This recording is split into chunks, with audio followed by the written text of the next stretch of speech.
Hello. Whoever's listening to this tape, that is weirdly hidden inside a rabbit plushie. Hell, you should consider yourself lucky. Really. Maybe you found some critical information about certain events.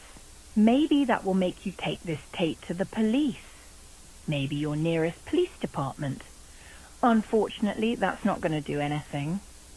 Currently, while I'm recording this, is, December 25th, 1989. And by the time you'll be hearing this, I'm most likely dead. Yup, I will explain it later. So in case that happens, I wanted to confess. Confess my sins?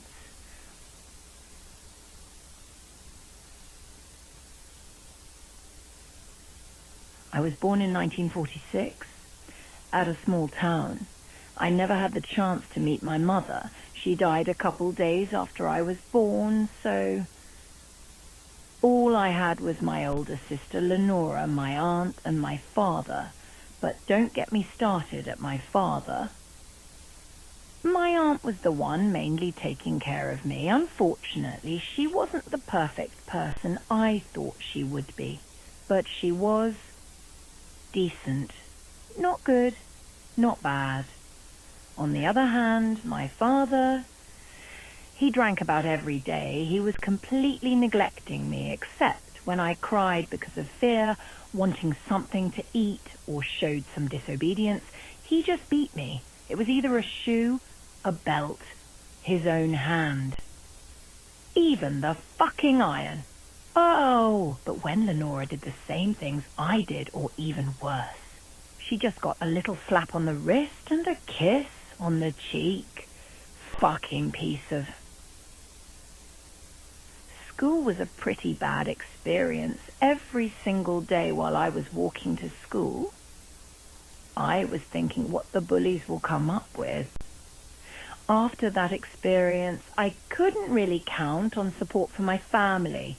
Through many years in primary school, I've developed hate towards people. I would look at someone and imagine the most horrific and disgusting things I could do to them. I've managed to apply and complete Halal School of Engineering since I've always been interested in making small machines and mortal robots.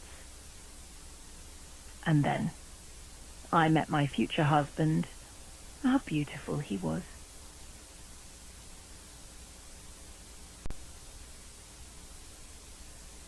We got married in 1965 as I finished engineering school, and unlike my father, I have earned a lot of money to start a little business. But later, what I know, this small business turned into something big with the name of Afton Robotics. Everything was going great. That was until 1968, when I committed my biggest mistake in my life. A mistake that my husband gave it a name. Michael. I can't exactly remember how it happened. Maybe we were being irresponsible. Maybe we were too drunk. Maybe the condom broke. I don't know. I tried to abort him, but my husband didn't allow me. I tried to give him for adoption, but my husband didn't allow me. That fucking mistake ruined our relationship. My husband was a beautiful person, caring, sweet. But when Michael came, he changed, and caring more for him than me, helped him with his education. Fucking mistake. And then in 1977, the second mistake appears. Not as bad as Michael, though. I named him Evan. In 1978, I'd met a man by the name of Henry. Emily. He came up to me one day with a business idea that, in his own words, it's going to make millions. It was basically a family-friendly restaurant for kids of all ages, with great food, arcade games, a small playground in the back. But the main source of entertainment of this place, and what made me want to help him with this project, was the animatronics. machines that mimicked human movement and behavior, but with the appearance of a humanized cartoonish animal, like the ones in those animated shows, and he said I was going to be the one making them. That completely sold me to help him with this. And in 1979, Frenni Bear's Pizza and Arcade Club was open to the public at St. George. And how did it go?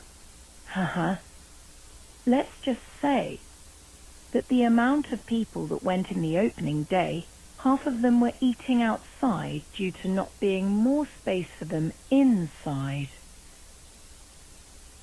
That same year, another kid appeared, and we named her Elizabeth.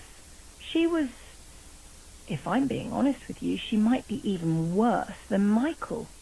Such a fucking annoying blonde shit kid, constantly begging doctor attention. 2 years later, in 1981, Frenni Bear's Pizza and Arcade Club was known as the greatest entertainment place in history. And of course, me and Henry wanted to go even higher. So we opened a sister location, Frenni's nightclub at New Harmony, with a new cast of characters. Did it go well? Of course it did, even more than Frenni Bear's, if that's even possible. Since Henry was always the business guy and I was the artist, he decided to found his own company to take care of the restaurants in 1982, Fazbear Entertainment. God. What a fucking stupid name. Sorry about that. Where I was at? One of the things that always bothered me was the fact that the animatronics always stayed in one place. In the stage, just singing. I wanted more. I wanted for them to be able to dance, walk around, play with the customers. The first idea was simple wearable customs, but that was quickly scrapped. So I developed a new system, the Human Enhanced and Repaired Instrument as Suit, or just HERIS for short. It was meant to be a wearable custom and an animatronic at the same time. A good idea on paper, but it was very hard on executing it. It took 3 versions to make a decent one. Everything was ready to go, and the last thing needed was someone to test it, and that someone was Henry. He volunteered after I told him it was safe. Did it go well? No. I don't know what happened, but the suit malfunctioned and changed to suit mode to animatronic mode while Henry was inside of it, and the aftermath was blood everywhere, agonizing screams, and an ambulance outside of the restaurant. Luckily, or not, Henry managed to survive, but his legs didn't, and now he was stuck in a wheelchair. Just the same day that Henry was able to come back to the restaurant, he started blaming me for what I did. That it was my fault that he almost died. Depth sight, I already told him it was an accident. But he didn't care. And just like that, he kicked me out of my own restaurant, lowering my level of the owner of Frenni Bear's Pizza and Arcade Club and Frenni's nightclub to a simple security guard. I was furious, and before I stormed away from the office, I told him, "This isn't going to be over for you. I'll make sure." Did I actually know what I would do? No, but that he was going to pay for what he did. He was going to pay. After some time, I thought of an idea. His daughter, Charlie, was having a birthday party at Frenni Bear's. So I went to some teens and paid them so they could lock Charlie outside of the restaurant. I gave them the keys, and I waited outside in the parking lot, inside my car, until it happened. She was outside, crying, shaking. I silently got closer to her. Without a trace, wearing gloves, a clean stab down the abdomen with a kitchen knife. After that night, I expected to see the police at my house's door or at the restaurant's parking lot. But nothing. Nothing. No body, no news report. Then I realized Henry, the stupid motherfucker, covered it up. He cared more about keeping his business alive than his own child's death. Amazing. Wow. Still, because of the way his eyes looked at me, I can tell he knew. He knew it was me. But if he said anything to the police, Frenni Bears would have shut down. During this time, my husband, disappeared. Just like that. Not missing. Just vanished from thin air. I would love to give you answer to what happened to him, but I genuinely don't know what happened, where he is. Is he alive? Is he dead? Maybe.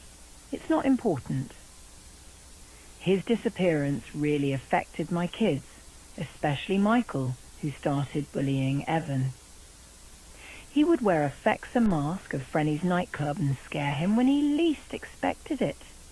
He even went to some extreme levels and locked him inside the parts and service room of Frenni Bears. In one of these occasions, when I got Evan out of there, he now had a Frenni Bear plushie, one that I never gave it to him. I know this sounds stupid, but that plushie never felt right to me. It always felt like it was watching me, like if it was alive, sometimes I could even hear Evan talking to it. I don't know. It was strange. I wasn't able to interact with any of the business staff at Fazbear Entertainment. But I still had my own company, Afton Robotics. I wanted to bring Fazbears to ruin, destroy Henry's company. His daughter's death wasn't enough. He deserved to suffer more.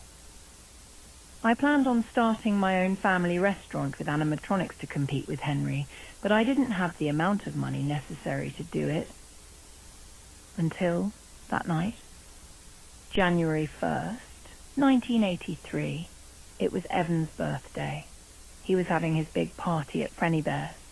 I put Michael to take care of him, since I expected that since it was Evan's happiest day, he wouldn't bother him that much. When it was midnight, and I was preparing to go the place and pick up Evan and Michael knocked on the door desperately, his clothes covered in blood, tears on his face, and without Evan. I was confused until he told me what happened. I know I said he was my biggest mistake, but this was excellent. Now with this, I was able to sue Fazbear Entertainment for $5 million to start my own restaurant, and I was able to shut down Frenni Bear's Pizza and Arcade Club. Fortunately, or unfortunately, depends on how you see it, Evan didn't die but ended up in a coma for 2 years and passed away in 1985. But I'm getting ahead of myself, sorry. Now with the $5 million, I started with the Circus Babies Pizza World project.